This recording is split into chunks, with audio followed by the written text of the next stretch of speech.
Okay, guys, welcome back to Let's Get Freaky podcast. We got a great show for you tonight, guys. We've got Dominic Zenden in the house. How are you, brother? Oh, I'm really good, Tommy. Thanks for having me on. Let's get freaky. I can't wait to get freaky. Let's go. Yes. When I first started doing the show, I used to get, because obviously Let's Get Freaky, it can mean a few different things. Sometimes, I was getting the wrong people coming over, if you know what I mean. I do. I know. I track them all the time. Don't Yeah. worry. Yeah. How are you, man? You're in the UK. Whereabouts are you I in the am. UK? I live in east of England, really near Cambridge. If you were to look on the map, just a really good place to live with lots of things going on, lots of peace and quiet for me to do my writing and to do my work and just to really be chilled out. So I don't really get to go that far these days. Yeah, I mean, I get the odd trip out when the care home takes me, but it's about it really. But I spend quite a lot of time just sitting down there writing and really doing a lot of work on video and Zoom and stuff all over the world. Why travel when you can just sit in your front room and talk to people? It doesn't make Yeah. sense to do that, does it? Yeah, man. It's amazing what we can do now. Like I know I I'm love I'm, I'm it. sounding old fashioned, but like the fact that we Oh, can do this is just it's mind blowing, really. Like we're pretty much oh, in the same room right now. yeah, I know, and I love this. I've just been doing things with some paranormal stuff. Going around houses and spotting the energy in the house of Interesting. anything that's there for people. Yeah, I've been doing a lot of that recently, and people hire me to do virtual tours of their home, or Yeah. if they're buying a house, they actually employ me to go and see if there's anything in the house which they have missed or that they wouldn't want to be there. So you can imagine, Interesting. I mean, this sort of world has opened up the whole world to me, so I can just go and visit people at will. Yeah. That's interesting, man. I've had Isaac from Hidden in the Shadows on the podcast a few times, and he's got this ability where he can see, like you were just saying there, entities through people's phones. So like he'll literally show people around a room, and he can pick up that something's there through the phone. Yeah, this And is what I've been doing this for since 2000, wow, actually finding energy in locations. I see colors and yeah, frequency in color. And so I can walk into a place, and when you normally walk in, you'll feel, the energy will be heavy or light, or it'll be fun, or it'll be not so good. And I can walk into a room and I can see that energy. I can actually point out where it is, which is brilliant if you're an investigator, a yeah, paranormal investigator, or if you run tours. I can actually go around there and show the guests around and show them where the most active areas are within that location, and yeah, primarily show them where to take pictures. yeah, It's a very handy and very useful ability when it yeah, comes man. to paranormal investigation. So how do you sit, depending on what the entity is and if it's a nice entity, I guess, or something, is it different colors? Oh yeah, we nipped down the shops together. It was a Yeah. nice entity. Yeah, yeah. There's no problem at all with that. Yeah. No, there's different vibrations bringing in different colors. So for instance, if you were to see a shadow ghost, now most people would describe a shadow ghost as being quite dark and quite like. I look at it as green and purple because that's the energy that it gives off from the Interesting. signature that I'm used to seeing. So if I see a green and purple, sort of like one of those horrible shirts you see at Wimbledon. Yeah. Yeah, Yeah. do you remember? Yeah. Two. If anyone, it's a sort of a lime green Yeah. and sort of blackcurrant purple. If I see that, yeah, I will say, look, here, this particular location in this place is that particular entity that we need to either communicate with or get to leave or move on into somewhere where it's more comfortable. Because I'm not one for sort of saying, "Oh, look, let's show them off."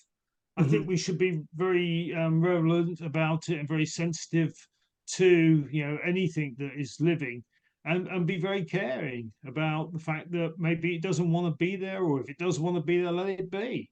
Yeah. It's not there as an entertainment. It's not a zoo, is it, for ghosts? Yeah. Now there's Yeah. an idea, Tommy. We'll get a zoo Yeah. for Zoo ghosts. for ghosts, man. Bring them Wow, in. wouldn't that be good? Eh? Can you imagine it? Any ghosts that volunteer, we'll have them in the zoo, and we'll have things like shadow people and poltergeists, Oh and man, yeah, that would be wouldn't that freaky. That is for sure. that would, wouldn't it? Can Have you you heard imagine of? it? I bet you it'd do better than Disneyland. Yeah, It for would be sure, just man. an amazing thing, wouldn't it? Because I mean, let's face it, all that a ghost is an imprint of an energy signature, or a leftover energy signature, or a energy signature that's been expelled from the soul. Yeah. So a lot of the things that we're seeing are either video replays, like stone tape theory, where we Yep. look at the video and we can watch these things replaying against the atmosphere, or the energy that isn't needed when that person moves over. Yeah. So a lot of the time we're dealing with things that are left behind because of a negativity or because of the energy signature that it has. So it would be great to be able to give them a purpose, wouldn't it? Yeah, man. Have you heard of the Zach Baggins Museum in where is it? It's in That, Las Vegas. Have you heard of is that? that the haunted museum with the The pictures Haunted and stuff? Museum. Yeah, Yeah. you have to sign a wager apparently before you go in there because Okay. some of the stuff that he's got in there it's obviously connected to bad energy and Yeah. he's got yeah, man, cursed objects Wow. and things like that. Wouldn't So that be good? that's sort of like a paranormal zoo. Yeah. I Well, I mean, bet you bet freaky stuff, you man. you you wouldn't go in there for very long, would you? No, Do you know? I think if I've got to sign a wager to go in there, I'm not sure. I'm No, not sure if I'm going to go in, to be honest. what a great way of attracting people. Yeah, What a great yeah, way man. of finding all the freaks in Los Angeles or Las Vegas to come in. You have to sign to say Yeah, that you're not going to come in here. sign me up, man. You're coming in at your own risk. And if this picture hits you on the head, it's going to be your Yeah, fault. yeah, man. Yeah. Oh, great. Well, that's brilliant publicity. That's right up my street. I Yeah, like that sort of stuff. yeah. Yeah, that's good.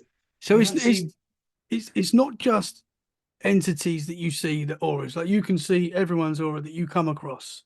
That's everything has, correct. yeah, everything has a color signature. Everything. Even if you look at the grass, the trees, people, the freaky people, Tommy, are the ones that haven't got auras.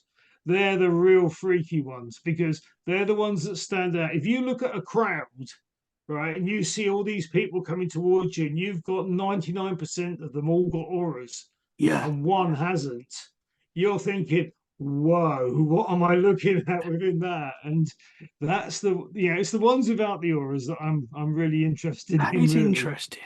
So what would that Yeah. be? What would be the reason that someone wouldn't have an aura? Yeah, well, there's several reasons. Aliens have really light auras, and you can miss them. They're, I mean, the tall whites or the ones that look like us, the Nordics, they can be very, very pale within their auras, and you can miss the orange in the aura, but they've got it there, and it's a part of them. The ones that I think that we actually don't see auras around are people that have had walkouts, soulless people without a soul, and there's people Interesting. around that have no soul. And Interesting. that's not a line for Aretha Franklin. Yeah, it's really, really people that have no soul. They're just soulless people, and they're the ones that I get a little bit sort of I need to walk the other Yeah, way yeah, from man. when What I see them. so what would be the cause of them not having a soul? Is that just Okay, there's several things that happen. The first time I came across a soulless person, it wasn't in the street, it was on an incubator, and the body was being kept alive and the soul had gone, right? And yeah, very interested in soul to soul communication because I think that's what mediums do. I don't think they communicate with a spirit world, but that's another story, Tommy. They actually communicate direct to the soul. So I think that when a soul leaves a body, sometimes the body doesn't die, doesn't expire. yeah, And so what you have is you have empty bodies that can be there, can be walking around, and they are able to actually have walk-ins. So you can get people have souls transfer overnight, or during a period of their life where they wake up one morning and they're a different person. You get people that actually have souls that leave, and they become very isolated, very non-personable. They go and work for Radio One, I think, something like that. But they have their souls go out of the body, and they're left without that. And then you have people that are in the middle of the exchange, switching over. So you have a little bit of a lag between one soul coming in and one soul going out. So it's, Interesting. I mean, a lot of people that have trauma, if somebody has a car smash, quite often the soul will be lifted before the person goes through trauma. And with modern day medicine and things that we can do, often we save people that should be dead or should have died. Interesting. Yeah, it's fascinating, That isn't is it? fascinating. So their soul Yeah, can move on, but their physical, the heart's still beating, the mind's still going, but their soul is gone. gone. It's gone Yeah, to another. vacated. Yeah, the Wow. body's still there, breathing. Often ventilated, but the Mhm. actual the soul isn't. It's Yeah. gone, and you can communicate with the soul of a person that's still alive, that's actually left. So it is possible to make that, because in that sort of realm of vibration and frequency, I think that's what mediums do. They're on that frequency of being able to communicate on a soul frequency. Hmm. So they're not actually always talking to the person, they're talking to this record that is called the soul of the person. So Yeah. they could be going into any lifetime of that person. That's interesting, man. Would they be able to bring, would you be able to connect someone with their body to soul again? Or is that once it's gone, do you think that's it? I believe you could. I think that what we have to really consider is that both are still living. The soul eternal, very likely is limitless and ageless, and all the things that don't include time. The body has a limitation, doesn't it? It has a limited lifetime. It's almost like it when it's up, it's up. And so the body isn't used to coming back to life. And I was always thinking cryogenics. If cryogenics is such a thing, all these soulless bodies are going to wake up, aren't they? They're going to be out of the deep freeze, and their souls are going to be in other carnations. Yeah. They're going to be in Yeah. different lifetimes, because that's what happens to the soul when the soul passes. I mean, it goes into a new carnation. Yeah. So it's almost that point of, we mustn't mess too much with this stuff, Yeah. because if we Yeah. start to use modern technology to keep people alive, we're just keeping the body alive. Well, that sort of seems like where we could possibly be going in the next, I don't know, 10, 20 years, whatever it's going to be. That Yeah, probably, that does seem to, we are going to be with AI and things like that, that we are yeah. going to be, Just messing think with of it, things that Ty. shouldn't be messing with. Yeah. Yeah, just think of it. You'd be able to order the body of your dreams, Yeah, man. Well, that, and that and doesn't and, sound too bad. and put your soul inside of it. Can you imagine? Yeah. So you could have this beautiful blonde that's got your soul inside. Yeah. I Yeah. mean, you'd have no end of fun, wouldn't you? It would just be fun to do, within that. Can you imagine? That's a wild thought, man. Yeah. I know, but you mean you think about it. If all our thoughts and memories are in our soul, Hmm. some people might call it the akashic record, or some people might call it, the recording of that. That is plasma. Our soul is plasma, and it's electricity that we can record onto, and it keeps everything. Now, what is to say that one day in the near enough future, we have a gel pack where we can download a part of our soul and then watch all our past lives, all our future lives Yeah. actually in front of us, so we can replay every experience that we've ever had as a soul. Yeah. Man. You, That you, is a you mind-blowing thought. Well, it's just amazing. I love the thought of being able to see it that way. But Yeah. to understand it, you've got to actually think of time as a circle, not a linear line, because you can come in on that circle anywhere you want in the future or in the past. But you can actually, and if you can take a part of your soul, download it, and then watch that part of the soul, the existence of that soul, you would be able to connect to who you really truly are, not who you really truly are at this moment. Yeah. That is wild. Do you think we are constantly moving in and out of different, but once this life ends, we start again, new life, but the same with the Sure, same sure. soul, basically. Yeah, I can probably give you many examples of reincarnation. I can tell you some stories of future life progression where people have had future life experiences, or where they've stopped themselves going round again by doing something different, because every time they go, they come back and they start again. So, I mean, there's lots to say that we repeat this lifetime a fair few times, and we could well actually have the capability of being able to go where we wish to go within the timeline to actually experience things. Yeah, man. If you can get into that, that would be amazing. That sounds very interesting, Yeah, it man. Can I fascinates just me no end. Yeah, so if you see someone that without a soul that's still living, that's still walking among us, would that person be aware that they're sort of basically a robot? You know, if they're not. yeah. Well, yeah, you could call them anything you want. Yeah, I think that they wouldn't have too much personality, too much feeling. They would be an automaton, basically. So they Mhm. would just do what they need to do to survive within their life, and not have too many courageous thoughts about it. So they would eat, sleep, drink, and rest, and probably just do those things that wouldn't be much of an existence. But the possibilities that if these energies, because energy attracts energy, and can you imagine there may be a place on the earth where there's people that have no souls? So there could be an underground civilization that are all soulless people that we don't know nothing about. Yeah, And they could be attracted to a certain location or certain locations within our planet where they all live together. And they will have a different type of civilization because of their lack of consciousness or awareness. There's things that we just do not know what may be there.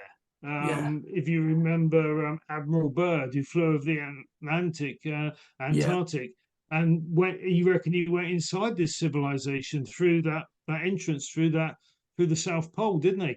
yeah, And that by itself, I mean, can you imagine it, this guy who's educated and Harvard educated, and admiral in the U.S. Armed Fleet, saying this stuff?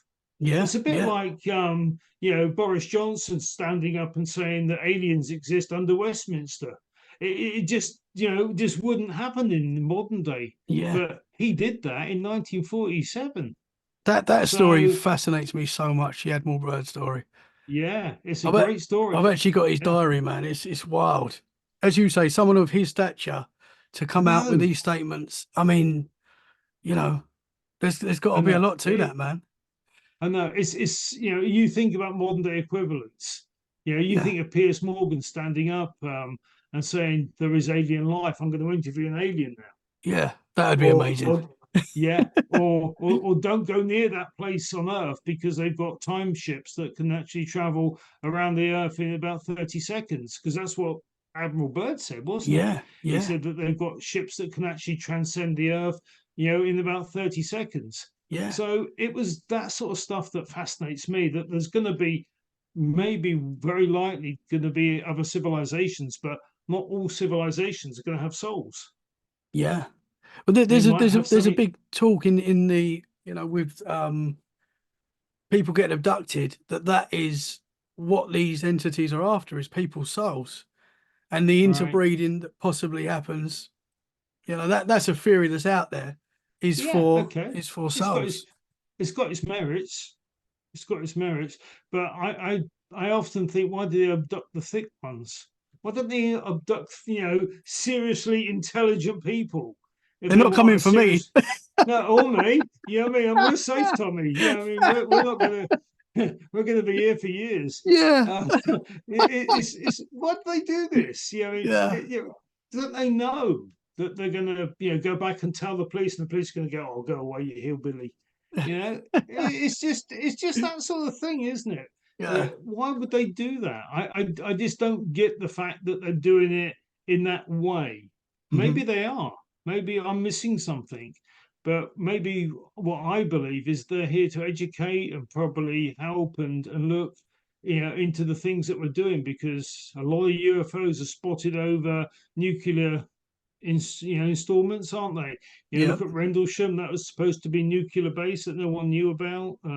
Lots in America, Combustion Yar in Russia. There's ones in China we're just learning about, Peru, Argentina. There's lots of incidents of them shutting down missiles. And the famous Solway spaceman, who was Yeah. supposed to be seen in Australia taking a laser shot at a ballistic missile, and that was back in the 1970s. So there's so many incidents of alien, or what we call alien life. We don't know it's alien life. It could be our future selves. It could be a combination of the space fleet, which was talked about quite deeply, Yeah. looking after us. And who's to know what we're being protected against Yeah. when it comes to what we're actually facing? I do think there could be good and bad. Like there could be entities that are out there for good and protecting us and keeping us safe, and there could be the bad, that are taking people and things like that. Yeah, Because I often think possible. if these things were really, dangerous to us, they'd have wiped us out by now already. With the Yeah, technology that they seem to have, we'd be gone yeah. I already, don't. man. Yeah, of course, and it's the common sense sort of thought, isn't it? Is that if they wanted our resources on this planet, well, let's face it, we now know, thanks to James Webb, that there's millions and trillions of planets like Earth in this particular um, area of the universe. We know that. We know that the universe is massive, and that there's planets like Earth that are probably two a penny.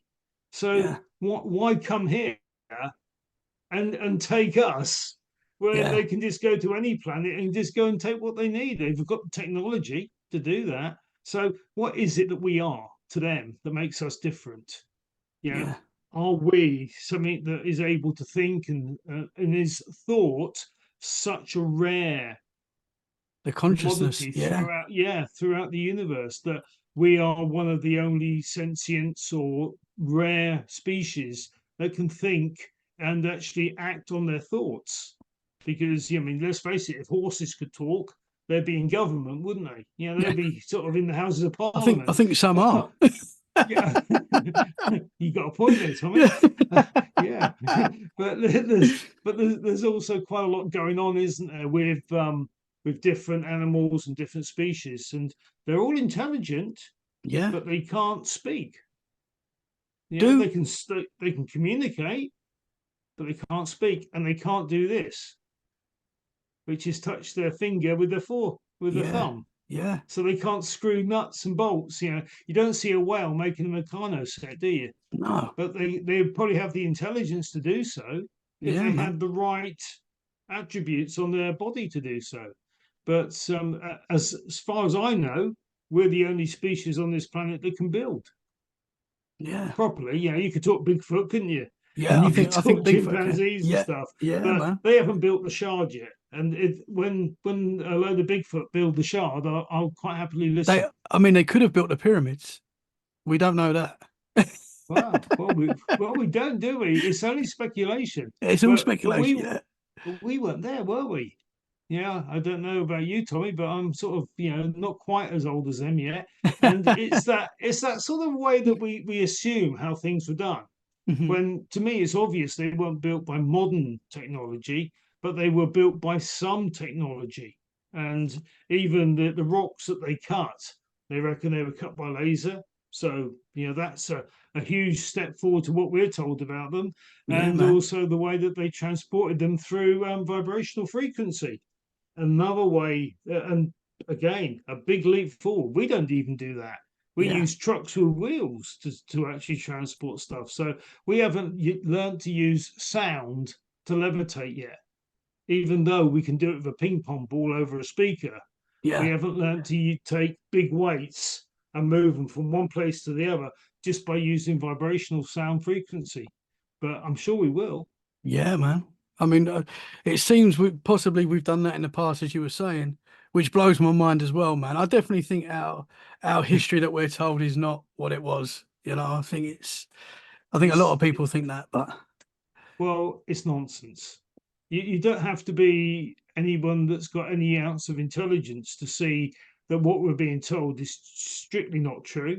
The timings are way out. The Earth's a lot older than what we're told, and it's obvious that there's lots of different civilizations under the sea, and we haven't really even started to look at that. We've gone out to the moon, out to Mars, but we haven't looked at any of these ancient civilization sites that are in the sea, and also the implications of them. What were the implications? Were there other civilizations on this planet that were technologically aware long before we were? Are we only the latest? And how long do we hang around for? Yeah, That sort man. of stuff is really, yeah, how far can our knowledge take us before we self-explode? Yeah. And that's the bit that we've got to figure out, isn't it, before it's too late? Because looking at the world as it is now, you can see how we've probably got so far and destroyed ourselves because that's just how people are. You can Yeah, see that happening, yeah, it will and you can happen. see it happening again. Yeah, yeah. I hope Yeah, not, no, it's going but to happen, isn't it? You're looking at people that are hostile. You're looking at hostile situations occurring. You're looking at people trying to gain an advantage through certain different areas. And the incredible bit about Earth is the amount of life there is on this planet. You look at the amount of diverse life. Okay, just take human beings. Just take the different types of human beings there are. If you look at the number of different types, there's people like you, Tommy, and people like me. There's Chinese, there's Japanese, there's Indians, there's Africans, there's West Indians. You mean that's only just a few. There's the Nordics, the Icelandics. You mean we have got so many different species of man on this yeah, particular planet, and then you've got the animal species, and then you've got the insect species, and they try and tell us that we all came from evolution. We evolved this way diversely, individually, one by one, like a crocodile evolved the same way as we evolved. I yeah, don't think so. yeah. I can't quite I, understand I'm with you, how man. that Yeah, would be like winning the lottery a million times all on yeah, the same day, wouldn't it? yeah. You, a you hundred you're just percent. not you're just not going to do that. The odds are against it. And I don't know how they can actually talk about it and say, this is what has happened. This is how we've actually come to be. So they're not telling us something. Yeah, But the reason they're not telling us about aliens is very clear to me. It's because they don't want us to make comparisons. As interesting. soon as there's other civilizations that we know about that are doing the same things as we're doing, we're going to compare. We're going to look at them and go, have they got religion? Have they got money? Do they run by time? And we're going to go, wow, they don't do that like that. They do it like this. And it's going to be like that, isn't it? We're going to be thinking, hang on, have we been told the truth? Yeah, Yeah. Or have we been told a bunch of lies just to control us and divide us and stick us in countries with flags and different languages so we don't all get together and talk? It's that sort of thing, isn't it? So, yeah, and I think that's the reason why we don't know definitely about alien life, or it hasn't been confirmed. A lot of us know about it because we're pretty damn sure it's existing, and some of us have even, met it and encountered it. yeah, But the actual thing is, no one's ever said they really exist, yeah.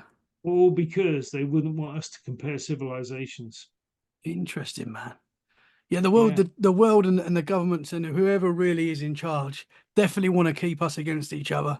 Definitely want to keep people fighting about things that, on the greater yeah, scheme, don't matter to everyone. It's just that's the way it's always been, and the way they like it. they want it that way, So don't they? yeah, man. It's surely is true. I mean, you think about it. If we all did our jobs for nothing, right? If we said at 12 o'clock tonight, everyone's going to stop getting paid, but we're all going to carry on doing our jobs, so we don't need Not money no happening. more. Yeah, yeah, Yeah, yeah, I'll carry on quite happily. I quite like giving deck chairs out. I mean, it's we just all stop, right, yeah, and do nothing, and we all do our own jobs for nothing. Then everyone can have whatever they want. There's no need to actually have any greed, anybody without, anybody that can't afford something, because there's no there. It's not there. Yeah. Money isn't there anymore, and we can all literally have whatever we want whenever we want it because we're all doing it for free. Why don't we do that? Yeah. It's only because the rich want to become richer. They want to, really push us into giving them all our money. They fish out of our buckets, don't they? We don't fish out of theirs. We go and catch the stuff, and they take it off us. Yeah. So there's a lot of things that says that the structures that we live under are only serving a few, and that can't be beneficial to mankind. And it certainly wouldn't be beneficial in alien civilizations. Yeah. Yeah, man. Interesting thoughts there, brother, for sure. I mean, Yeah, what you were saying but earlier about the people without souls that are just, doing their jobs, eating, buying. That sounds perfect for the government. I think the government would like everyone to yeah. be like that. Well, makes me wonder that in Westminster, that's not what they are. They're Yeah. just, automatrons that sit and shout ear ear and carry on with whatever they do and don't really say anything. If in your job, Tommy, if you didn't answer a question, right, if Mhm. you gave a roundabout answer and avoided the question, you'd be on your out in your ear, wouldn't you? You'd be sacked. Yeah. Yeah, a politician is purely what they do. Yeah. 100%. That's They their just skill. avoid the question. There's a word for it that they use, and I can't remember what it was, but it's so damn wrong. They're so accountable, and they Yeah. should be so telling us about all this stuff. I mean, are there cryptics? Are there things like Bigfoot? I mean, where do they exist? How can we avoid them? How can we benefit from having them in our society? What can we learn from them? And there's so much that we could gain by being able to know the things that have been found out, have been learned, Yeah. but they're not telling us. And the Vatican is a big part of Oh, that man. secret history, isn't it? Of I'd like to get not down there and see what they got down there, that's for sure. a few old blokes, Yeah. a big chimney, Yeah. yeah, and lots of alien artifacts, I should imagine, Yeah, man. and lots and lots of things that have been hidden from the view of us, because even some of the skulls that you see, have you ever seen these elongated skulls? Yeah, man. Yeah, for Yeah, you see sure. them, you think, hang on, they're not humans. No. You And see we've these, got them. We've definitely got them around the we world in Peru and places like yeah, that. You can see these. You can go to museums and see these skulls. yeah, they're different species, and Yeah. they reckon the Egyptians had those skulls, and then they talk about them coming from a different star system, and so there's lots of different diversifications, but it seems that we get pulled across to never concentrate on one. We Yeah. can talk about the Incas, we can talk about the Egyptians, we can talk about the ancient Romans, the Greeks, even some of the longer races, because we're only looking at 2,000 years of history, aren't we? Up to where we're told, which is BC, before Christ. There's all that time that we don't know nothing about really, because it's Yeah. never really discussed. So they limit us to this little segment of time that we have only limited knowledge of. And, any the people that won the battles write the books and Yeah, nothing exactly. else Yeah. from that. And during through all that time, we've got religion that tells us that if we're not good, we don't go to heaven, we go to hell. Yeah. I think it Yeah, said man. hell. I don't think it was hell. I think it was hell. Yeah. Could be whole. But yeah, it could be hell, couldn't it? No offense to Forgive anyone me, from Hull. anyone listening from Yeah, hell. yeah. We love you, Hull. We love you. We Uh, do. so I'd like to get into where spiritually this all started for you with the paranormal and looking into these subjects and your abilities. Where did it all start for you? Oh, well, again, quite young, within that sort of period of time, when you first sort of get a voice in your head or you first hear someone talk to you, it's sort of that sort of thing where you don't really know what it is that you're experiencing. So I had that, and I didn't really have too many people to go to or talk to about it because my parents were a bit sort of he's nuts. The fact that I learned to undo straitjacket buckles when I was 6 tells you a little bit Wow. about my experience. around my parents because they thought I was literally a Fruit Loop and Wow, sent me man. to doctors. And oh yeah, I started off having lots of tests for lots of things that they thought I may be. They thought I may be something totally different. And it all started because I told my mother who her dad was, and I'd never met her dad. She never talked about her family, right? So I told her one that I said to her, Mum, who's George? And she said, don't ever tell me that you know who George is. So she was really mad that I found out through George talking to me who George was. Wow. That was my grandfather. I never met her mother, and I knew her name was Dorothy, but I never met her. And the thing that really pushed me over the edge was I found out about my sister being killed when she was only 2 years old in 1957, and she was dropped. Mum held her and she dropped her, and she had a fragile skull, and it killed her. Oh, And man. in 1957, it was a big court case in this country. And of course, that court case got lots of headlines, lots of newspapers were writing about it. And my mother got acquitted. They said it was a tragic accident, but she never told us until I told her and asked her who Susan was when I was 5 years old, because I was Man. talking to Susan. Okay. So those sort of things, when you're a kid, you're thinking, how do I know this stuff? Is this stuff that I should know? Is it stuff that I'm just imagining, or is it stuff that I'm just picking up? I had no reference point for it whatsoever. And counteract that with I'm seeing colors, right? I kick a football, I see colors around it. I look at trees, I see colors around them.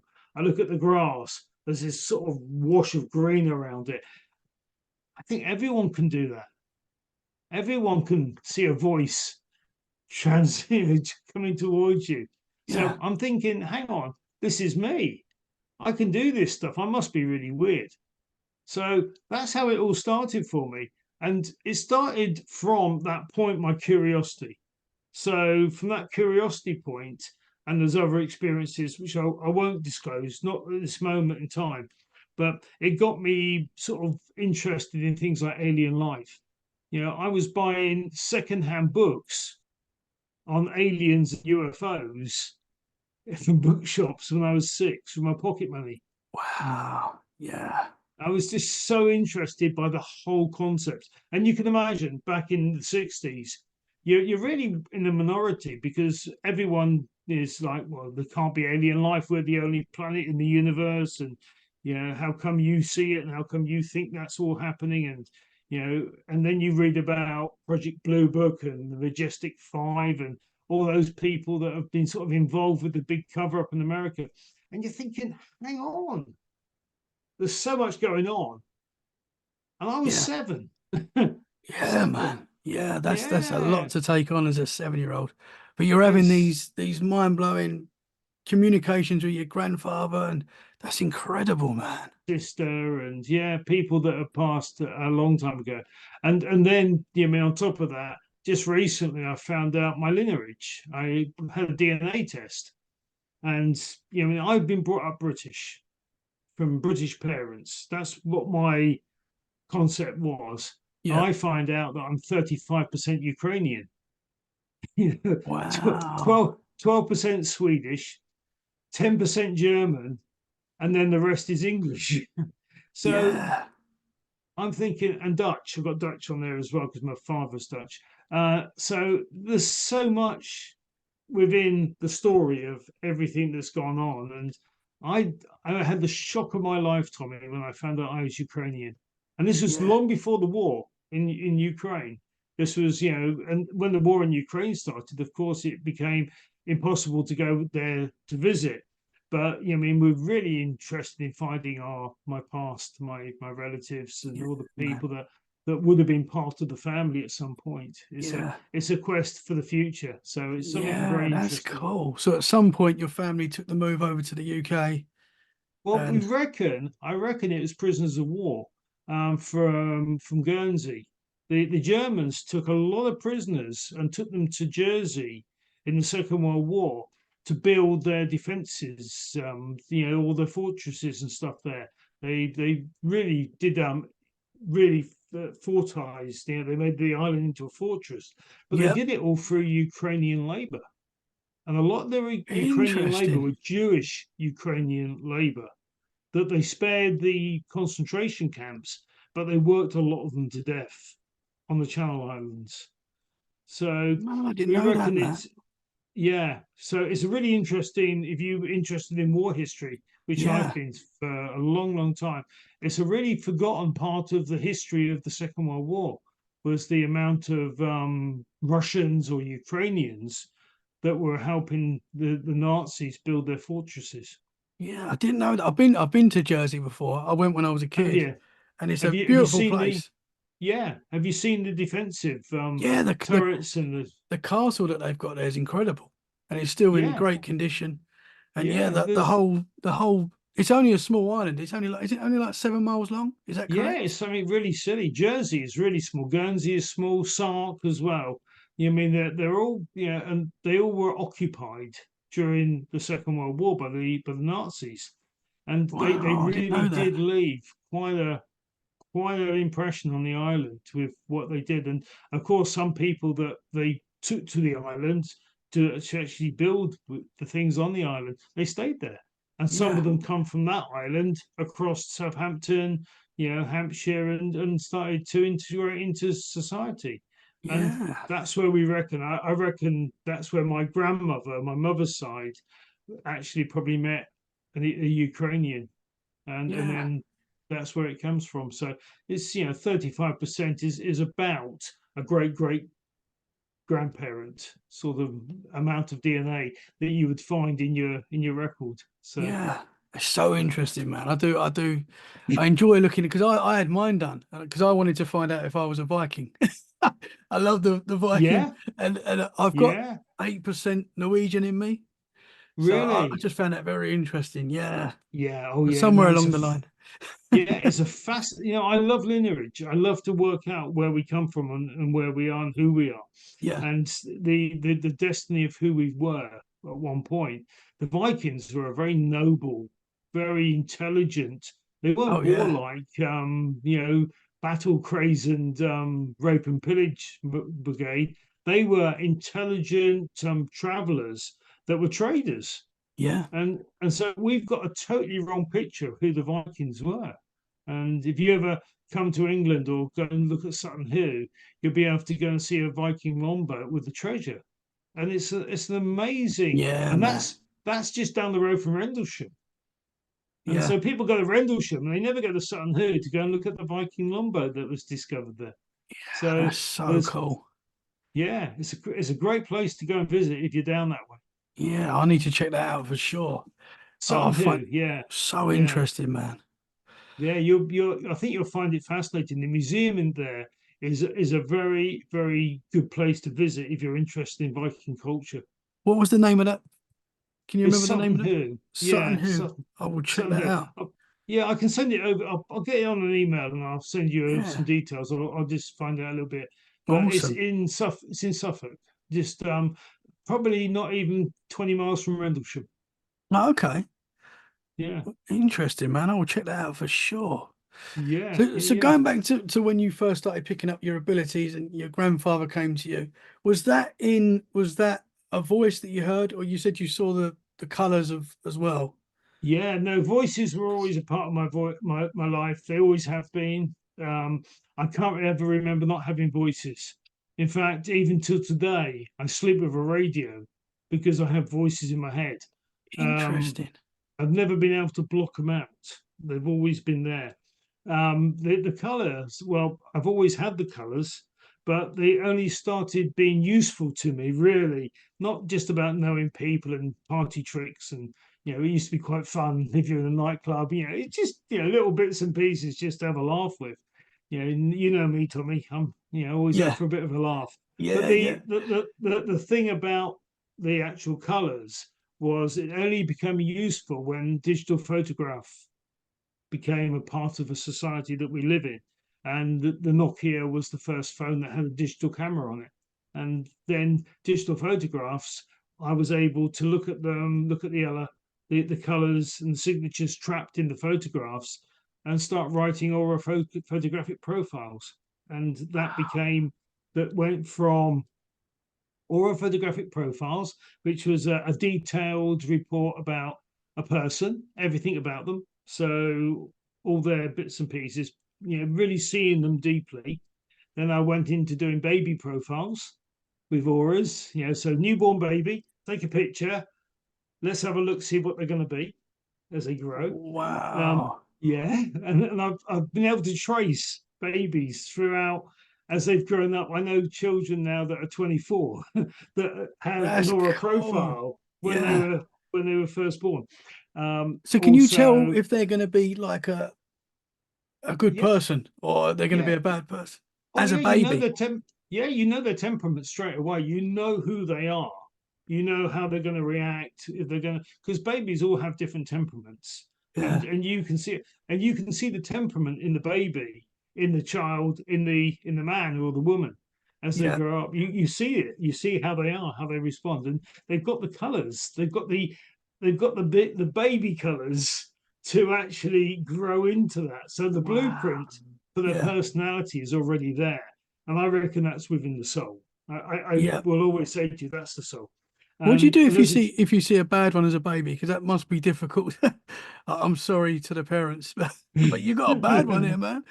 Wouldn't that be funny, wouldn't it? Eh? Yeah, Oh, you just say you're gonna. I know. I literally, me being me, Tommy. I would actually say to them, look, just strap yourself in. You're going to be in for quite a ride here with this one. oh, Yeah, wow. you're going to have some real wild times with this Yeah. child. Yeah, and it's almost to a point of not hammering the point because you don't want to affect how people think and see stuff, but you Hmm. want to prepare them for things. Yeah. So if a child's going to be difficult, you want to prepare them to be able to reason with that child so that child understands. So you can teach people how to think about their approach. And psychology comes in very, very handy when it comes to people because everybody has their tipping point, don't they? Everyone Hmm. has their little windows and their little anger Yeah. moments and their little, what they're good at, what they're bad at. But the aura actually lists those things. It will actually show those things. So you know the order in which you're dealing with them.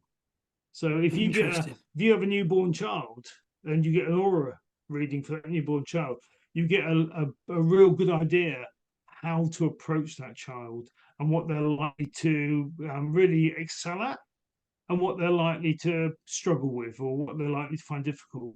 So Okay. it's all part of that. It's the same with children, as they grow, as they start getting I get pictures of older children, 10, 12 years old, and you can start to see how they're going to develop, where their skills are going to be. Are they going to be mechanically minded? Are they going to be intellectually minded? Are they musically minded? Are they artistic?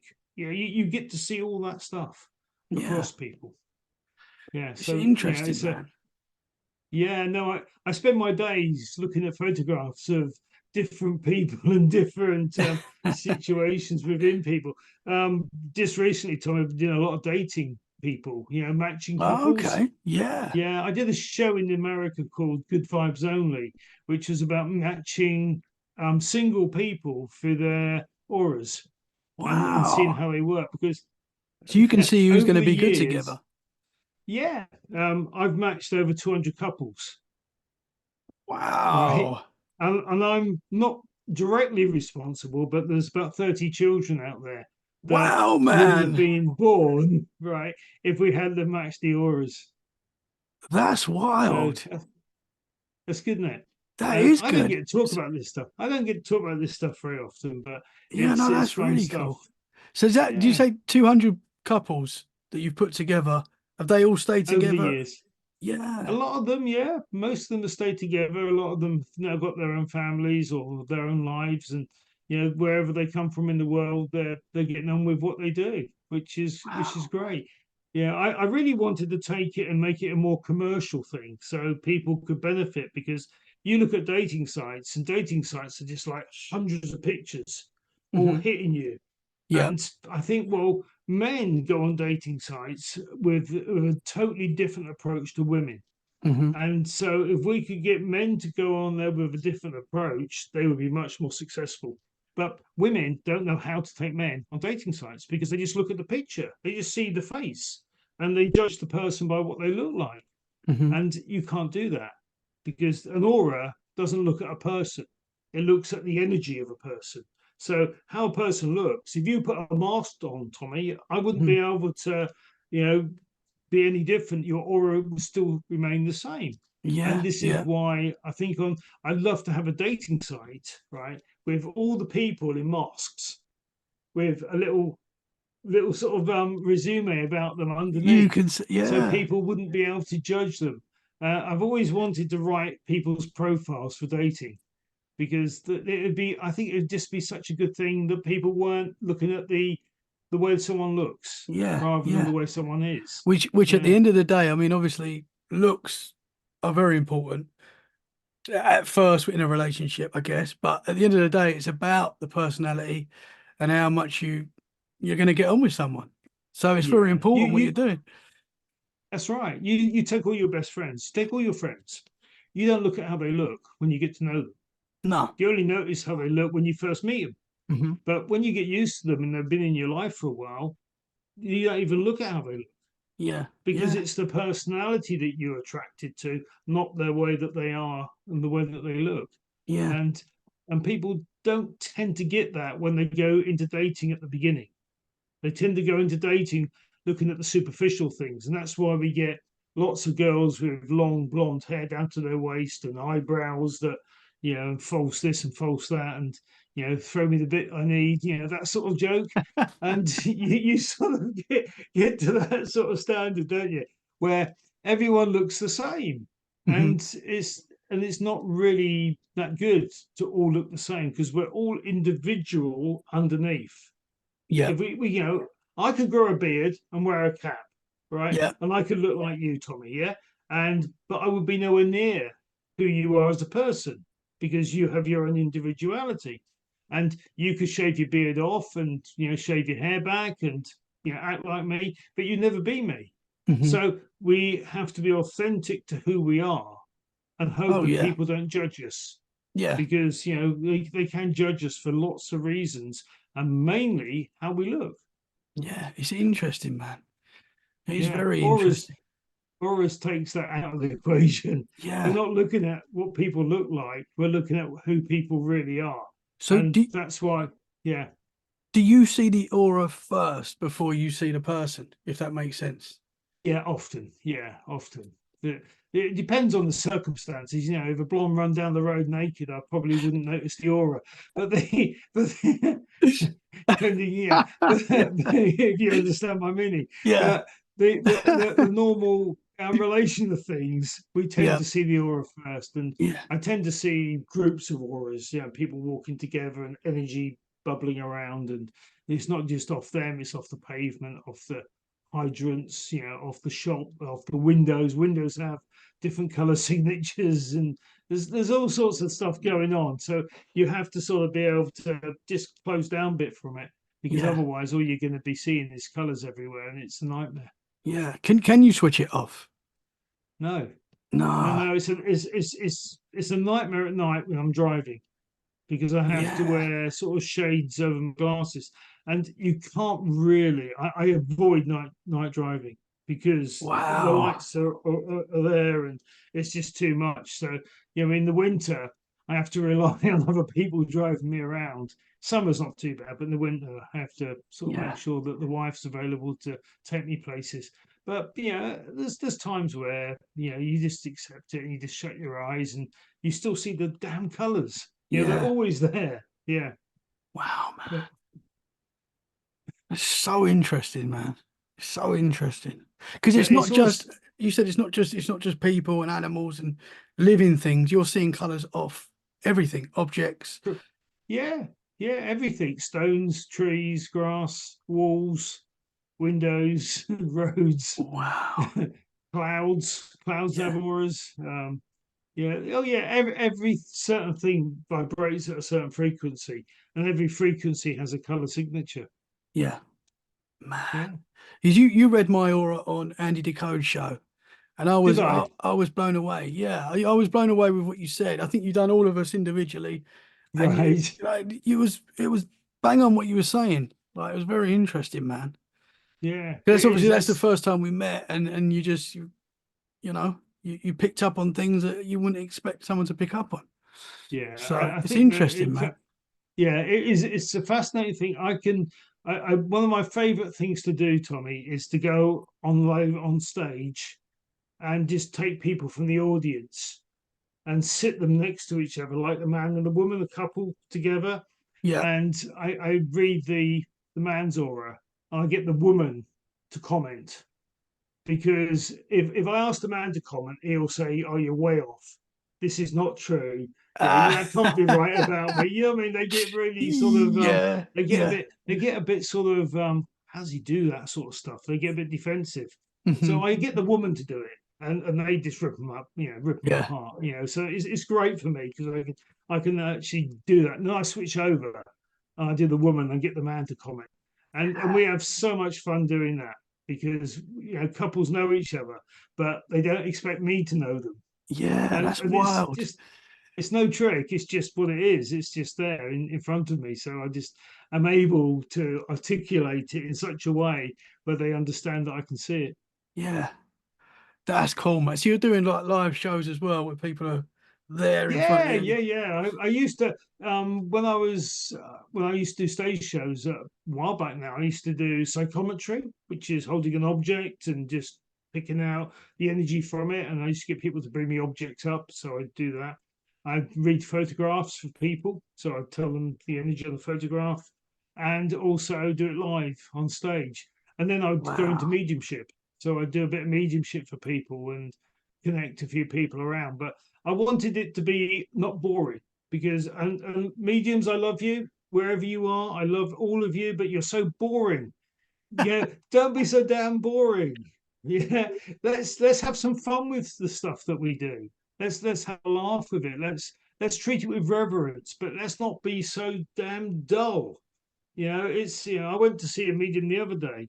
And I sat in the audience, in the congregation, and the guy said, "I've got a Molly, Polly, or Dolly here."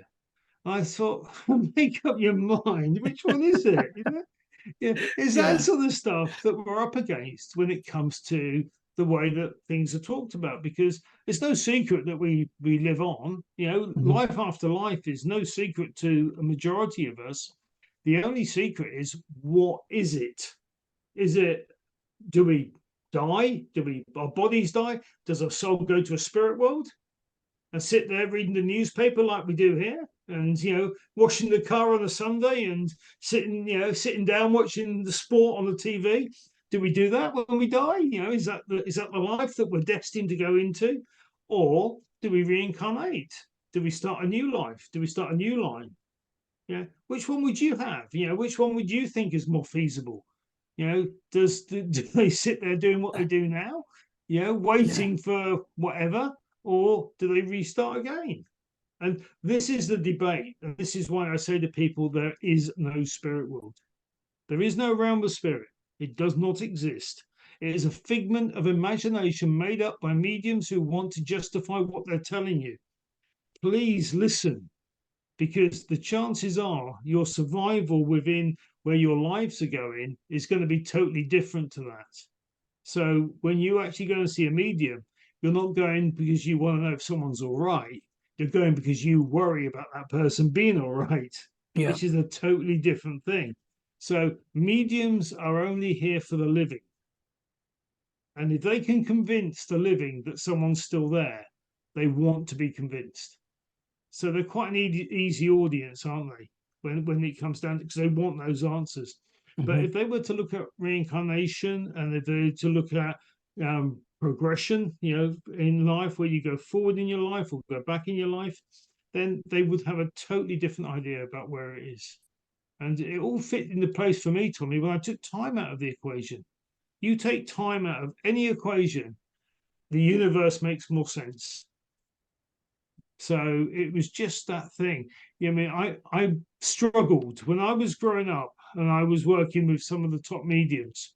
I struggled with people saying to me, little Johnny was growing up in spirit. He died when he was a baby, and now he's 8, and he's been in spirit for 8 years. And I'm thinking, why would you make that reference? Where does that come from? Surely we live in linear time, Hmm. but nowhere else does. Yeah. Yeah. And the only thing that time does, it tells us when duration. So it will talk about duration, like this particular conversation, we have to stop after a certain duration. So it limits the duration. That's all time does. It's a Yeah. duration thing. And It's- so why will we be, when we're not actually going to be anything other than eternal, why would we be looking at our eternal life in duration? yeah. It's interesting. But when I've talked to people that have, people that pass and come back to life, they have near-death experience. Sometimes Yeah. they go to the other side, they see the light, and it's not their time, so they come back. What a lot of these people say that have these experiences is that time, when they've passed, time is no longer relevant. It's nothing. Time doesn't matter. The time's gone, No, and no. that's something. So it's interesting what you're saying. That's Yeah. Well, you think of perception of time. You ever I hope you never have, but if you ever yeah, have a road traffic accident, time slows down. It's like you do it in slow motion, right? yeah, I don't know if do you like sport? Do you have yeah. a team? Love sport, What man. I'm what a team do you follow? I'm a Leighton Orient fan. Okay, okay. Well, I mean, good on you. Leighton Orient have Someone's got to. done really well this season, haven't they? Have They've done well done this season. really well. They Yeah, we've had just come up. one of the best records, didn't they? Yeah, In we've had a good year considering we've just come up to League One. So yeah, no, very, very good year. But you think of Leighton Orient, right? They are mhm. 1-0 up with 5 minutes to go in the game. How long is that 5 minutes? Oh man, I've been there It's many times. it's an eternity, isn't it? It is an eternity. Yeah. Look, I'm a Cambridge United fan myself, Tommy, so I Oh, okay. I've understand. been to We're in the Cambridge a few same times. league. Yeah, Yeah, you beat yeah. us twice this season. But the Sorry, but man. the no, it's okay. It's the way it goes. We always lost to Orient, always. Um, but the fact is, if you are 1 goal up with Mhm. 5 minutes to go, that time just drags. Yeah. But if you're Oh one man. goal down with 5 minutes to go, that time flies.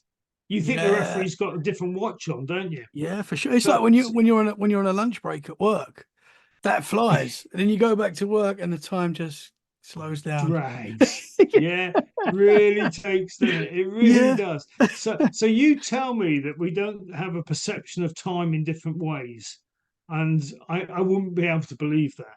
Yeah. And it's been proven that the higher up you are, on the earth, if you're up on a mountain, time goes faster. If you're down at sea level, it goes slower. That they've shown it on nuclear clocks. They have these atomic clocks, don't they?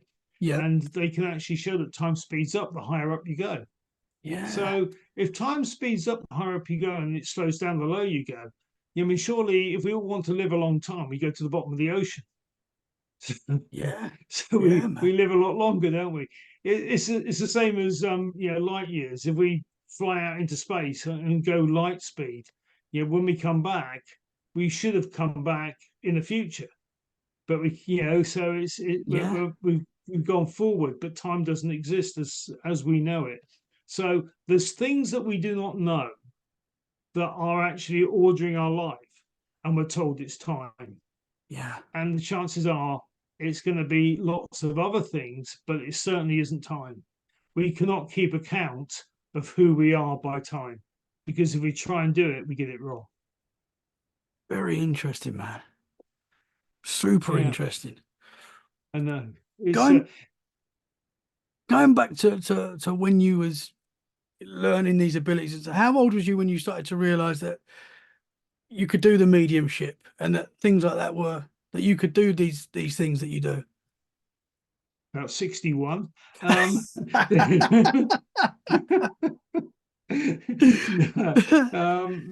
no, Tommy, I've known it since I was old enough to play football. And I was Yeah, playing football at 5. I was, look, as a kid, I had no danger. I used to go and climb the highest trees and swing on off and jump off the highest swings. Danger didn't bother me whatsoever because I never had a fear of death or personal injury. It just didn't occur to me.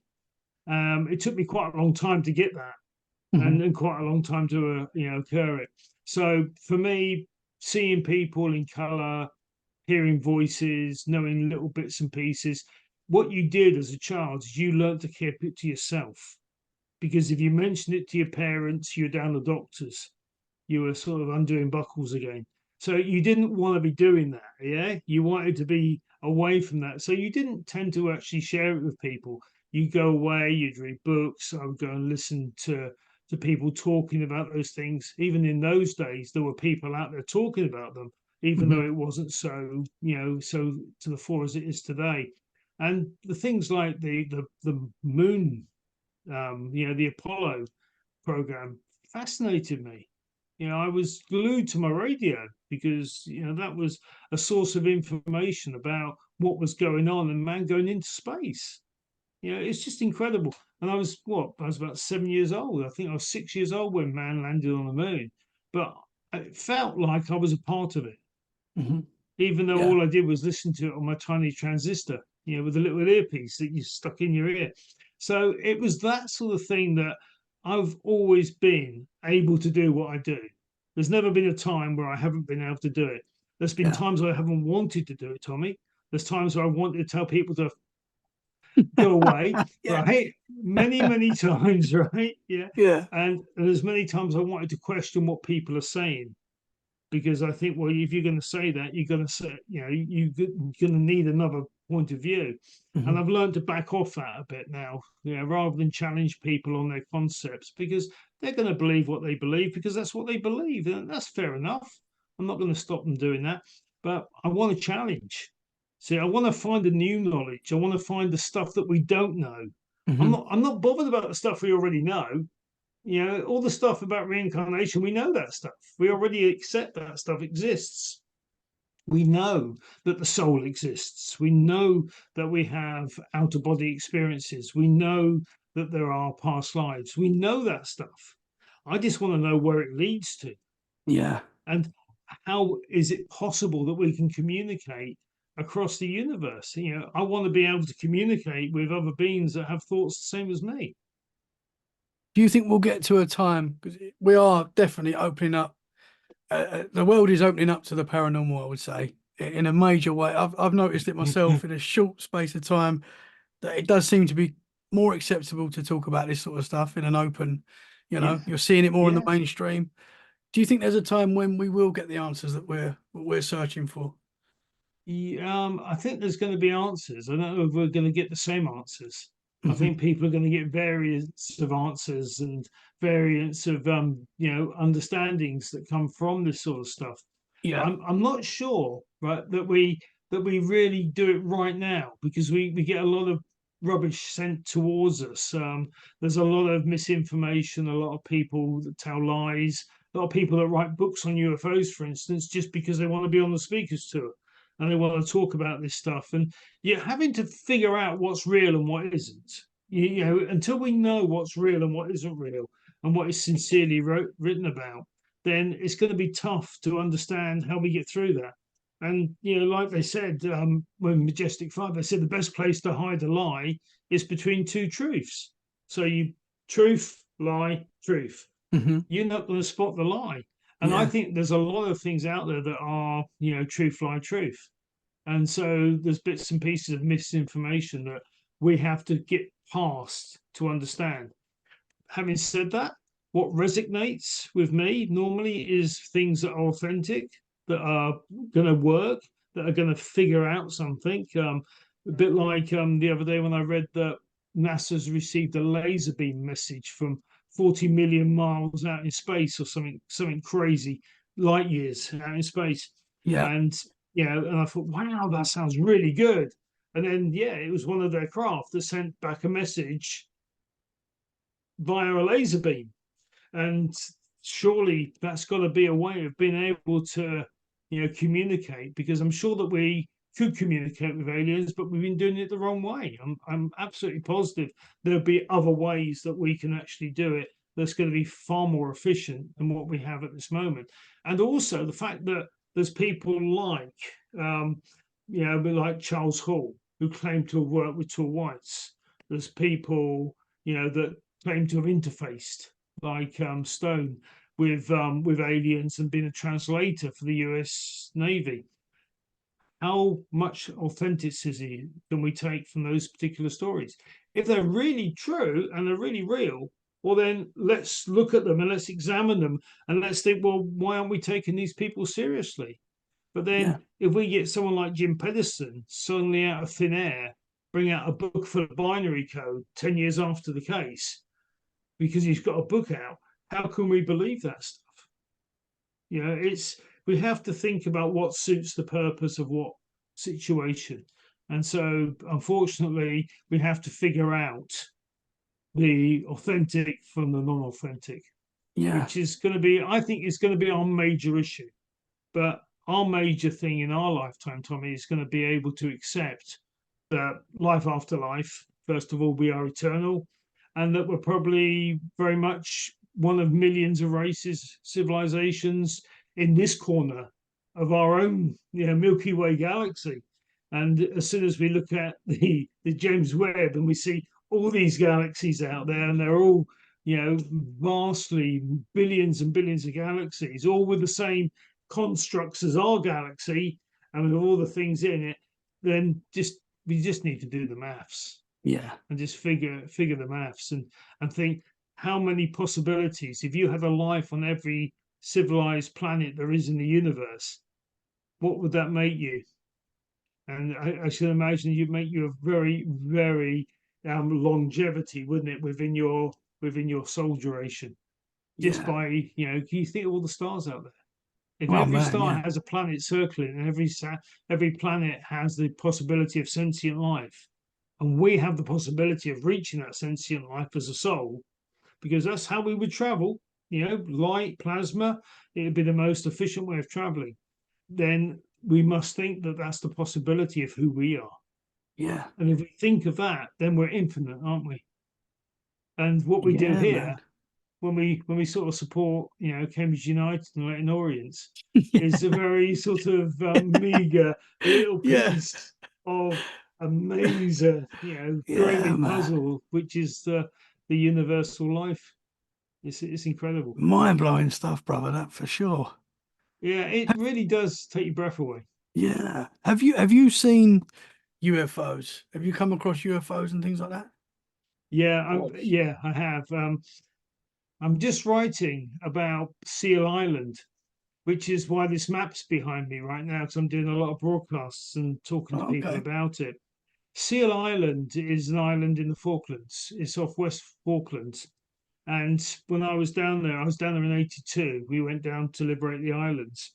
I was actually detached to Seal Island to guard a flying disc. So, yeah, this disc had actually crashed into Sealion Island. And I was one of 7 people that was detailed from the Air Force to go and help the American Air Force retrieve this disc. Wow. And yeah, I've just been writing about it, Tommy. And it's like 44 years ago. It's a long time ago now. It's 82 it happened, and it's now 2024. So it's quite a long time ago. But the recall of it is something I wanted to do for a long, long time. And I'm getting to an age now where I don't care. I don't care telling people about it anymore. I mean, it's no longer. I don't really want it to be a secret no more.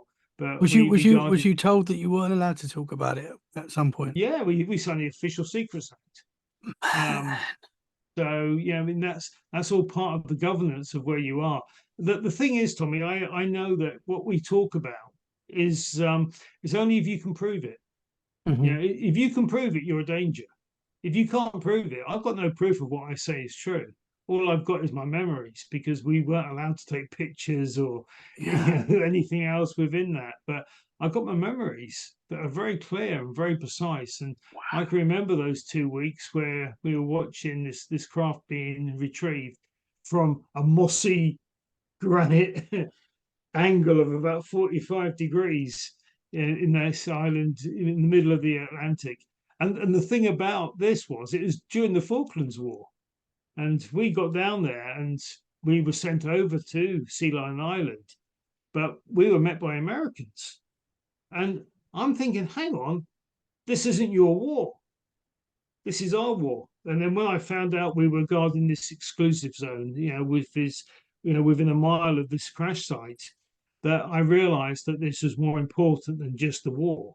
This was the Americans retrieving a vessel on British sovereign soil that we were Wow. allowing them to do. Yeah. So it's quite a story. Man, can I ask you what sort of things you were seeing?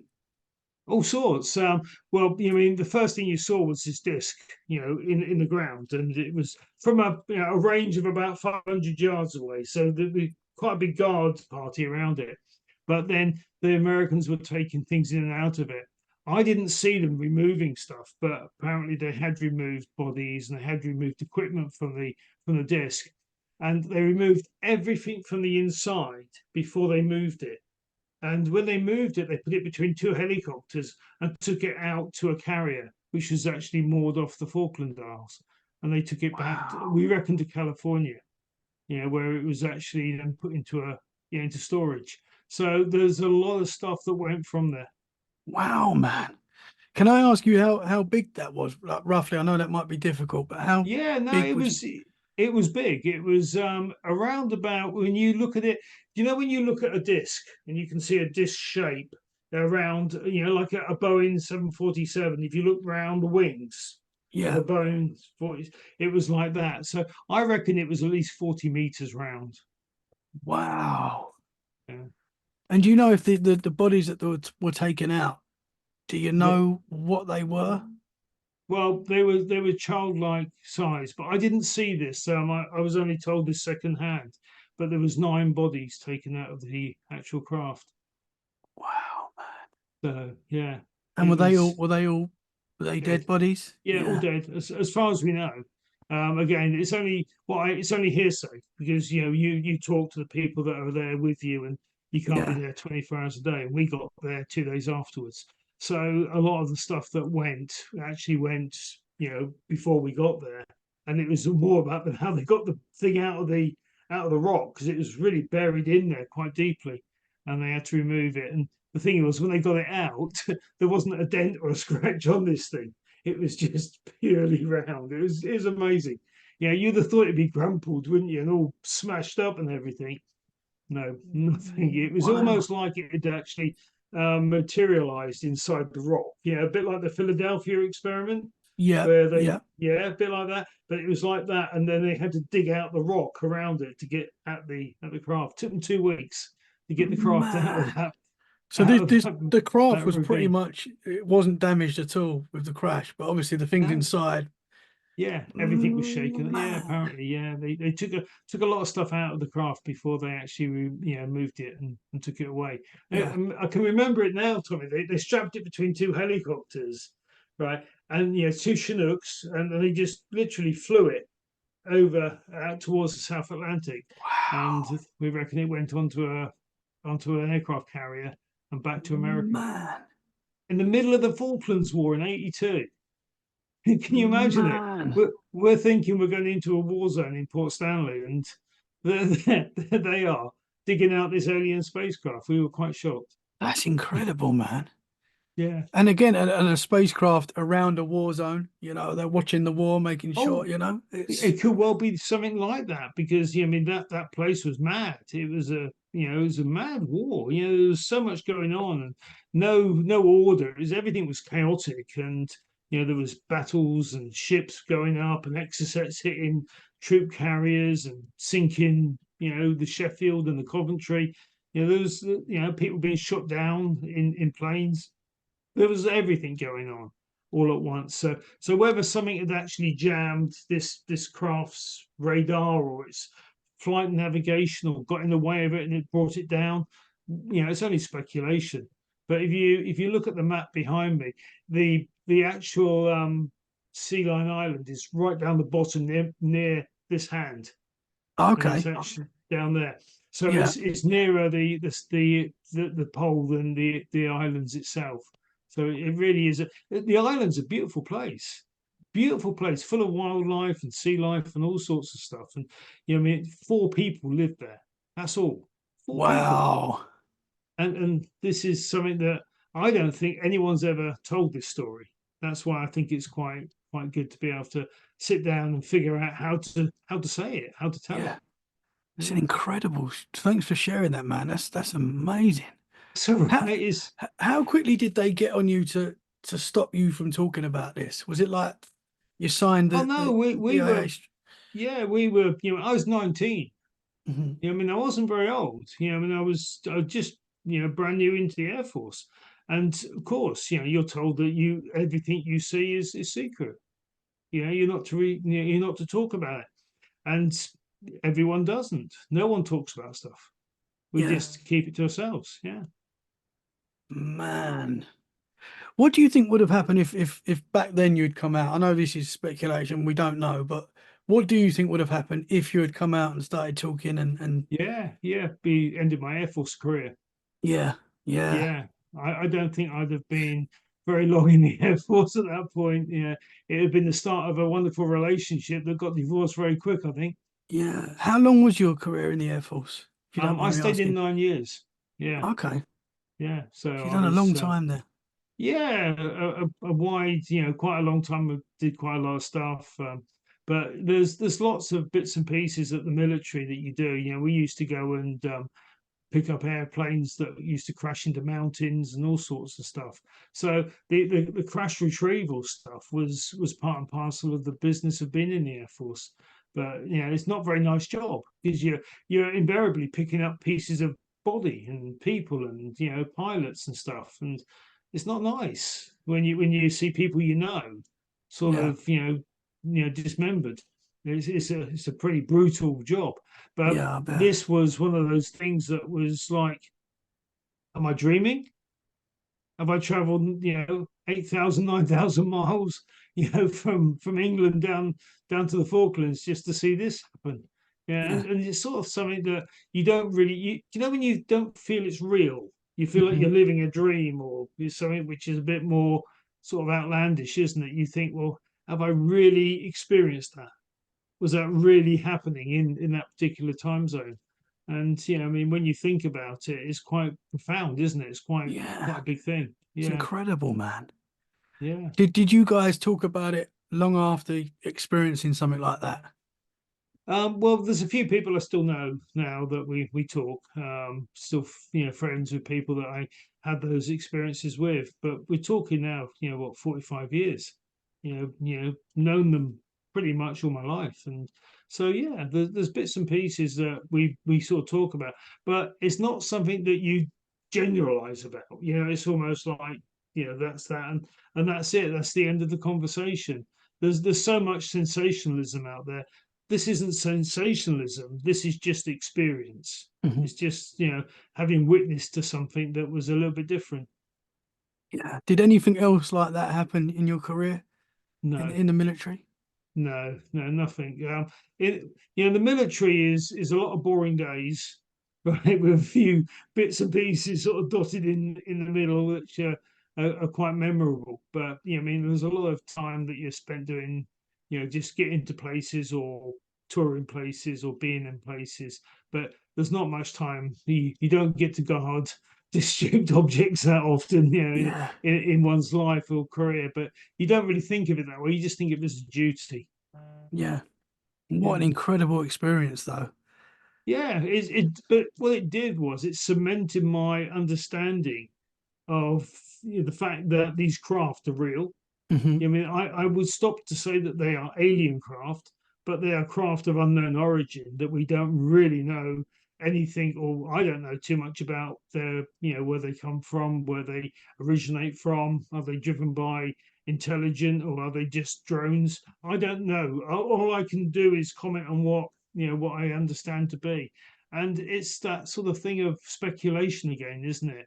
We Hmm. can all speculate, but without an alien artifact, we can't really do anything. And we can talk about alien artifacts, can't we? We can talk about fiber optics and night vision goggles and all the other stuff that we reckon that we retrieve from aircraft or from these discs. But really, there's other ways that we could have actually manufactured those. There's other ways that we could have come across that stuff. So I don't know. I don't know how much is actually actual, and Hmm. how much is myth, Yeah. and so there's definitely going to be a collision between, I think, different civilizations in this planet. There's going to be, there's just every evidence points to it. Everywhere you look, it points to contact, and they're not that they are fallible. This is the thing that I got from the Falklands was they are fallible. They can crash their craft. Yeah. They're not accident prone, proof. So makes them very much like us, doesn't it? Yeah, for sure, man. Yeah. I mean, And you if hear they're of like these us, Tommy, crashes. Yeah. yeah, Sorry. no, it's okay. But if they're like us, they make mistakes. Hmm.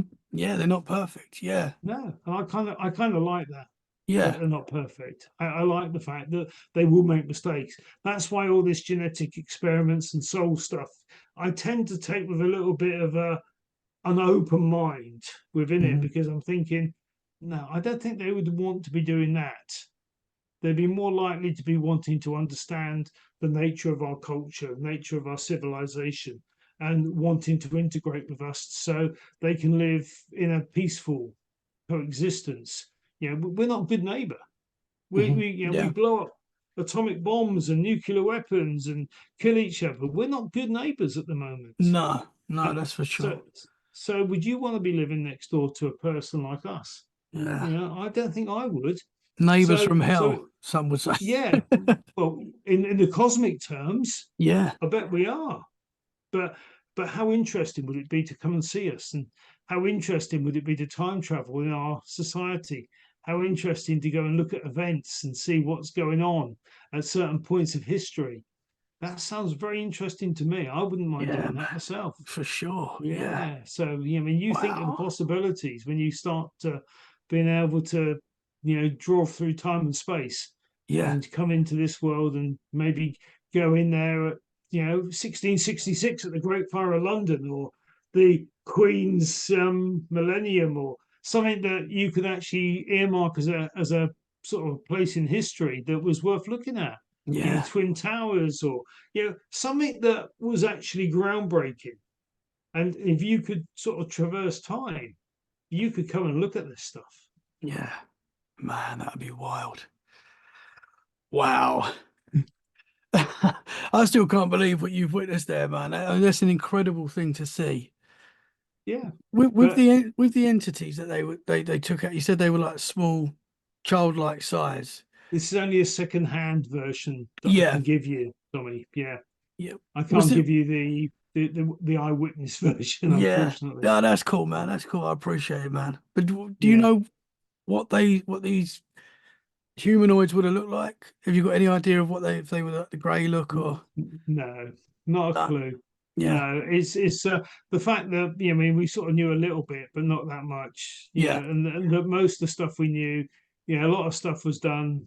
I didn't witness much of it. I just witnessed them trying to dig it out the out of this crater that it sort of landed in, or sort of appeared in, or crashed in, or whatever.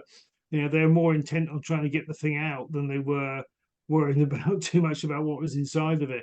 But the actuality was that it was full of something, Mm. and Yeah. something was taken from it. And although we can speculate, we would probably never get to the bottom, not unless the US government come out and say, we have this craft, it crashed on Sealion Island in this month in 1982, Yeah. and we retrieved its wreckage. And but I haven't heard them say that yet, Yeah, man. unfortunately.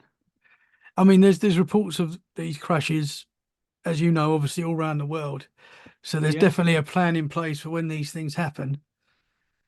There's definitely squadrons of people that go and remove and tidy up these sites, without a doubt. And there was one in Wales not so long back where it took out a load of trees, and they actually went through the trees, right, and left all these trees all bent and muddled up and everything. But they reckon it was a pyramid shape object that actually Wow. went through. Yeah, and that the Air Force had known about, and they were waiting for it to actually try to intercept it. And they reckon something went wrong at the time. So this is quite a big thing, or only about 5 years ago. So Interesting in Wales. Yeah, in Wales, yeah. There's if you can still go and visit, but it's not guaranteed. It's not sort of you're not welcome too much to go and visit the place because it's still got radiation and stuff. You can take a guide meter and check the radiation count there. It's quite high, so people Wow. have to sort of stay away from it. But it's still got all the scars on the trees. You know, it's a bit like in Bustin Yar in Russia, where all the trees were flattened. Yeah, this is the same sort of thing, but it's in a sort of more localized area. Yeah. And there was never anything said about it on local news or No. the BBC don't broadcast stuff They like didn't they that, do didn't talk they? about that. No. No, no, they tend to go on to talking about politics, but they Yeah. won't talk about the UFO stuff. But there's plenty of instance that we actually see that are reported around. And even last night, I was looking at the sky around here, which I do quite regularly because I'm interested in this stuff. And Mhm. it was very active last night. There was a lot of military and there was a lot of unexplained craft around. And I reckon Interesting. that when these craft are up there, the military go out and they chase them off. I don't think they can touch them, but I think they want to show them that they know that they're there. So they go up and they move Interesting. around with them. And I don't think they can get close to them, but I Yeah. think they can actually show a presence, which is enough for them to know that we understand that they're there. But as for getting close, no chance, I don't think. But So it's quite interesting, man. I mean, like you, I'm always looking, I'm always fascinated with what's going on in the sky. I've seen so many things that I can't explain because yeah. when you look, you're going to see things. If you spend a lot of time looking, you are going to see things up there that you can't explain. Oh yeah. Look, I've travelled all over the world now, Tommy. I've been everywhere. Just about every country, every continent in the world, and everywhere I go, I want to look. Hmm. I've actually I come across two aliens in Malta.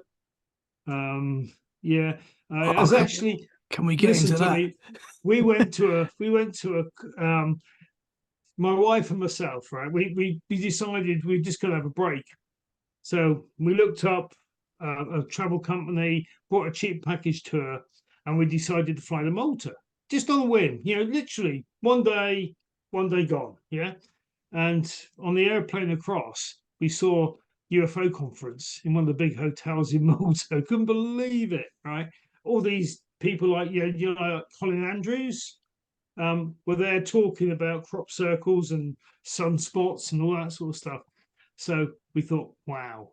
And my wife went, oh, we're I going to be know stuck where there we're going for tonight. Yeah. yeah, we're going there. Yeah, so she sort of that dawned on her that it wasn't. It was almost like we were meant to be in that place at that time.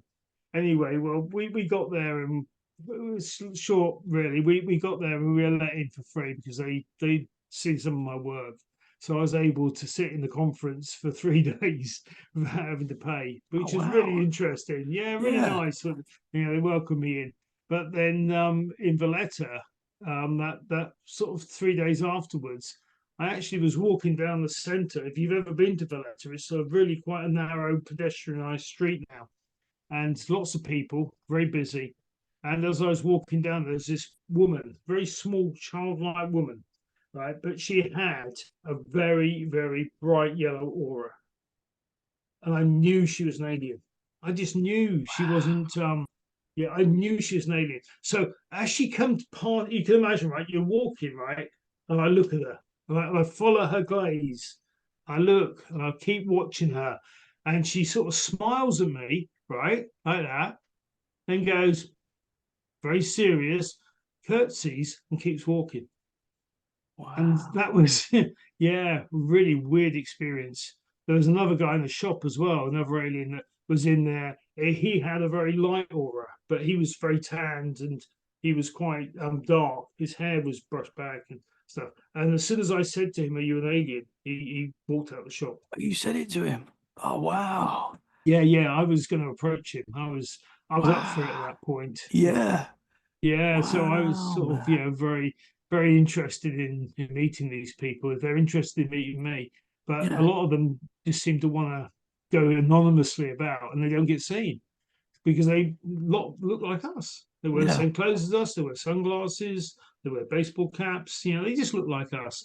The only reason I know is because they've got different color frequencies around them, Yeah. and it's How, always quite. Yeah, I'm always looking out for the frequencies around yeah, people, man, for Tommy. sure. How common Yeah. is it to see a person like Well, that or whatever they are? Well, in Malta, I mean, it's not that uncommon. I think that they're there. I think Interesting. you have to watch for them. I think they've got quite a lot of undersea bases in Malta, and so Okay. there's quite a lot of connection there. And I'm absolutely sure they come up and they walk around. And Valletta is a huge, big place, but it's always busy, lots of people, and the best places for them is where there's loads of people, so they just go unnoticed. Yeah. So I think it's quite good. I've seen aliens on trains quite a lot. They tend to use the network. The London Underground is quite a good place to spot aliens. There's quite a few of them, going backwards and forwards on the tube trains. And it sounds nuts when you say it, but when you look out for them, you Mhm. can actually every now and again see someone with a really closed-in aura, and it's like, Interesting. well, yeah. So I think they walk freely amongst us. One of my friends on the London Underground, actually, he said, this is going back years ago, he told me this, but he was looking at the guy opposite him, and he said he was just a normal looking guy, and he had normal eyes, but all of a sudden his eyes went changed, and he saw like reptile eyes, and then they went back to normal eyes, and he saw Wow. that in front of him. Yeah, Yeah, that was yeah. on the underground. Well, when we were on the Northern Line, Hmm. we saw this little guy. He had bald head, had no hair. His eyebrows had been tattooed on, so he'd had surgery to tattoo a line above his eyes, and he was on a communication device, and he was standing up. And as soon as I said to my wife, who sat next to me, "Look, he got off. He literally got off 30 seconds afterwards." And he just went, and that was at Queensbury, near the Northern Line. So it was like, wow, this guy, really, where's he gone? Where did he go? But as soon as you sort of recognise that the fact that he's there, they're Yeah, gone. So yeah, man. you wouldn't, you would, if you look twice, you'd notice they look a little bit different. Hmm. They're a little bit shorter. Some of them are a little bit taller. They've got no hair. Some of them have got strange eyes, as you said, your friend, and they just mingle among us. And I'm Yeah, sure it's part of what they do. It's just experience culture in this particular time of the earth. interesting, man. Do you think that they can tell that you know some of the time? Oh, they know that because they pick up your thoughts. As soon as you actually acknowledge that they're there, they're gone. Yeah, They don't hang around very long. They're off. They don't want to be seen. They just want to be anonymous. So yeah, they know that you know. Dominic, you've blown my mind tonight, brother. You really Yeah. have. Well, it's look. We could probably talk for another 2 hours, couldn't we? I'm sure Yeah, that man. we've We're got. nearly at 2 hours. Are we Have, nearly at 2 hours we're nearly already? at two. It's Gosh, gone like that, man. It really has. yeah, Have it's you fast. have you got any other wild experiences to share? What do you want me to or talk to you about the or birds and the bees, Tommy? yeah, we can go there. Yeah. Oh man. I mean, Look, we can save it for another time. But yeah, I'm I've sure. loved having you on, man. It's been Thank you, fascinating. thank You've you. blown my mind, man. Well, there's always stuff to talk about. Hmm. Yeah, I mean, well, and we haven't really talked much about some of the stuff that I do in sort of mediumship, or my beliefs in mediumship, or Yeah. the bits and pieces about being able to go and look at different time zones and time travel. Just writing a book on time slips. People falling in and out of time. Haven't really, but that's for another day, Tommy. We'll do Yeah, that we can another do that time when again we're. if you don't mind, sir. That would be amazing. Yeah, no, we'll set it up, and we'll have another couple Awesome. of hours just talking about this stuff, because Yeah. it's great. I like talking about it too. It's I fun for love it, me. man. I love it. I absolutely love it. Dominic, can you tell the listeners where they can find you? Yeah, normally, really on Facebook on Dominic J Zenden. That's it, really. Come on there, Instagram or a profiling. but I try to keep a low profile these days. I try to keep out of the way a bit. So, and quite often pop up on podcasts, or I'm just starting my own new podcast, which is going to Awesome. be called The Soul Cages. And it's going to be talking to different people all over the world about their beliefs in the soul and what they see the Awesome. soul as. Yeah, I'm fascinated by how we come to understand the soul because it's something that we all have, and really trying to dig out a load of really interesting people to come and talk about it. So that's what Awesome. we're doing. So Exciting come and stuff, listen man. on the Soul Cages, which is on all the podcast providers. But otherwise, come and say hi on Facebook, which is Dominic J Zenden. Awesome, man. Well, I'll share your links in the show description. Dominic, Thank thank you. you so much, brother. I'm looking forward to doing this again. And I really appreciate you coming on and giving your time tonight, man. Thank you. My pleasure, Tommy. It's too long since we've seen each other, so it's very nice to be able to talk with you. Thank you very much, sir. Thank you very much, guys. We will see you soon.